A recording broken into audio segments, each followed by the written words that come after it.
Hey folks, welcome back to my channel. This is Mike. Haven't made a video in quite a while, and I'm going to try to get back to the game a little bit here. I've said this before that the longer I stay away from making videos for YouTube, the harder it is to get back into doing it. And to illustrate that point, I've already started this video about 12 times and shut it off because I just don't like what I'm doing. So anyway. But you guys are all friends, so I probably just need to relax and be myself, be natural, be comfortable, and I will try to do that. So I want to talk about a couple of things. First of all, I would like to give a very special shout out to one of my favorite YouTube friends, a guy named Roger Kirby, which is also the name of his channel, and I'll put a link to his channel below. If you don't know who Roger is, you really should, because if you like to hear people talk about films and show their collections, Roger is one of the best people on YouTube doing that today. He is incredibly knowledgeable about a wide variety of films, films that I never heard of, foreign films, I mean, just all kinds of things. And he's very enthusiastic and very prolific, makes a lot of videos. His approach is very simple, very direct. He just turns on the camera and says, "Hi, here's what I'm going to show you today." And then he talks, giving you great detail, great analysis, comparisons to other actors, directors, and genres. It's fascinating. And he is so far over my head that he makes me feel like a babbling idiot. But I have to give him credit. He knows what he's talking about. And he's turned me on to a lot of stuff. And that takes me into the next area of what I want to talk about, which is the Criterion Collection 50% sale going on now at Barnes & Noble. Now, this is a big time for a lot of people on YouTube, myself included, because most of us go to Barnes & Noble or we get online and we end up with a big stack of films and do that twice a year, right? In July and in November, and we all look forward to it every year. And I've been doing this for a long time and picking up some great Criterions. And I have to say that this time, as well as July of this year, I'm pretty much sitting it out. I haven't been buying that many Criterions lately. I went to Barnes & Noble just a few days ago, spent about an hour there looking at all the shelves. They have a great inventory at my particular Barnes & Noble here in Champaign, Illinois. And I was looking at a lot of things. There was one item that I picked up which Roger recommended to me, and I'll show that to you in a minute. But I knew that I was going to buy that when I went in. But I was looking at everything else, and there wasn't anything else that just struck me as, I've got to have this now. I've got to grab this off the shelf and take it home.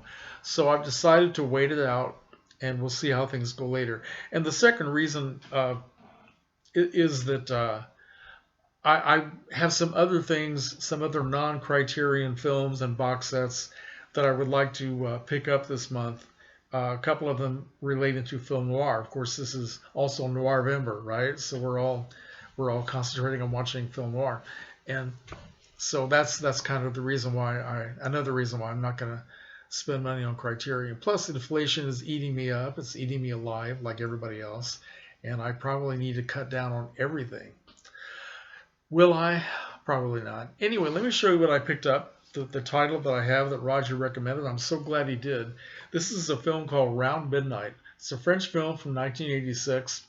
That I remember hearing about this, but I missed it when it came out and knew nothing about it. Directed by a guy whose name I'm going to butcher, I'm sure. Bertrand Tavernier? Anyway, try that. A director I never heard of either. This is starring a jazz legend, saxophone player named Dexter Gordon. A name that I've heard over the years but didn't know that much about. I do remember when this film came out and his name was listed among Academy Award nominees. He was nominated for Best Actor. And he really is a non-actor, which is pretty phenomenal that he would give such a great performance. But he plays a jazz artist named, let's see, what is it? Dale Turner, a guy who was sort of at the end of his professional life and not very enthusiastic about his own personal life, and is very self-destructive. And it takes place in 1959, mostly in Paris, but also partly in New York City. He's an American jazz artist who, like a lot of jazz artists in the late 1950s, went over to Paris to work, and a lot of them ended up living there, partly as a way to get away from the American racism and white supremacy that was limiting their lives, limiting their chances. So the Dale Turner is one of the people who did that, and Dexter Gordon also spent a lot of time in Paris as well. So this is a fascinating sort of a character study of a man who is self-destructing, but he is also kind of rescued by a young fan played by an actor named, oh boy, let me check this out. This actor's name, I never heard of this guy before. Francois Cluzet. Francois Cluzet plays a guy named Francis Bourrier, who is a young man, a jazz freak who idolizes this Dale Turner, and he sort of takes him under his wing, and he saves his life, takes him into his home, and encourages him to not only want to live again, but also be more excited about his music. So that's basically the whole story. It has a lot of sadness in it, but also a lot of beauty. And one of the most incredible things about the film is the music, jazz music all the way through it, not just by Dexter Gordon, but also by other artists, like some of whom I know about because I am a jazz fan, and some of these people I have on record, like Herbie Hancock, Billy Higgins, and Freddie Hubbard. Big fan of Freddie Hubbard. And Lonette McKee plays sort of a cameo role in this film, and she sings just an amazing rendition of the old classic, How Long Has This Been Going On? It's just beautiful. So the film is wonderful, and I've just started getting into some of the extra features. Let's see. Inside we have this nice reproduction of the poster for the film. Okay. And a very long, involved essay, which I know you can't see much of right here, which talks about the director's vision for the film, why he made it, and some of the background information about that time in Paris, that time and that culture. And one of the best extra features, which Roger enthusiastically recommended, was a film clip from 1969, which shows Dexter Gordon at his prime, playing with a group of guys. One of his own compositions is called Fried Bananas, which is pretty silly, but a fantastic jazz performance. And so if you like jazz, I mean, this is something that you need to check out. And as I said, I was never familiar with Dexter Gordon and his music before this. So now I'm going to start exploring and see if I can pick up some of his music on vinyl or CD. Okay? So thank you, Roger, for that. Roger also turned me on to another French director named Claude Chabrol. This is somebody, I think I may have heard that name from time to time, but I didn't know anything about Claude Chabrol. But he was talking about the 4 films in this box set from Arrow Video. It's called Twisting the Knife. 4 films by Claude Chabrol. And I'll show you the titles here. And I won't try to do the French title, I'll do the English. The Swindle, Shut Up Clock, The Flower of Evil, Nightcap, and The Color of Lies.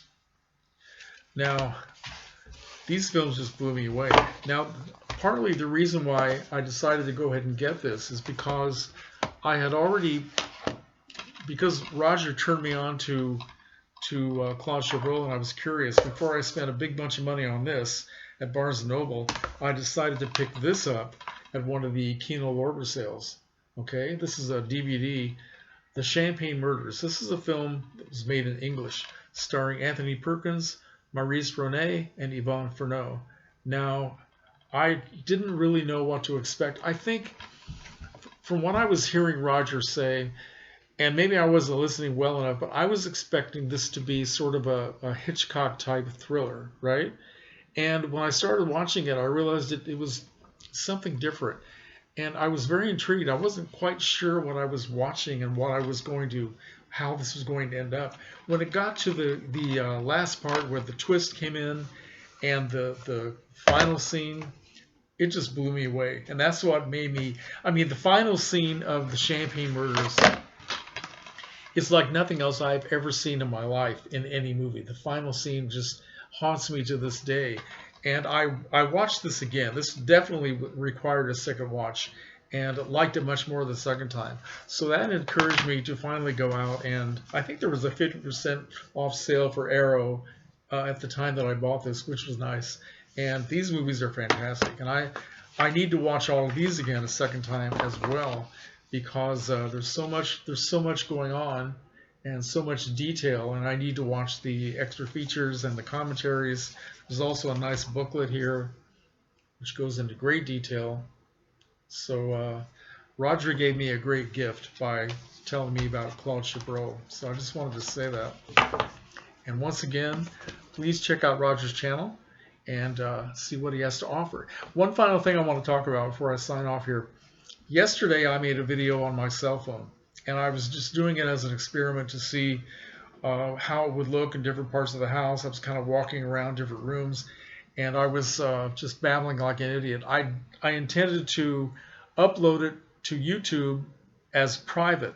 I just wanted to see how long it would take to upload. And then, assuming it would take a long time, because it usually does when you upload from a cell phone, or it does for me, I just went off and did something else, and I completely forgot about it. When I finally checked on YouTube, I realized that it had uploaded as public, and it already has 7 views. And I was really embarrassed, because I did not mean for anybody to see it. And so to the 7 people, whoever you might be, and you can tell me if you were one who did, if you happen to see all or any part of this video, I am so sorry, because you probably thought I was losing my mind. I was wearing shabby clothes and hadn't even washed my face for the day. I was just babbling and saying a lot of stupid shit, and I was really embarrassed when I realized that it was posted as public, and I deleted it immediately. I'm so glad I had clothes on and that I didn't do anything really offensive. So anyway, let me know if you did see it. I would like to find out what you think. But anyway, once again, Claude Chabrol, Round Midnight, Roger Kirby. So check the link below, and comments are welcome. So take care, folks.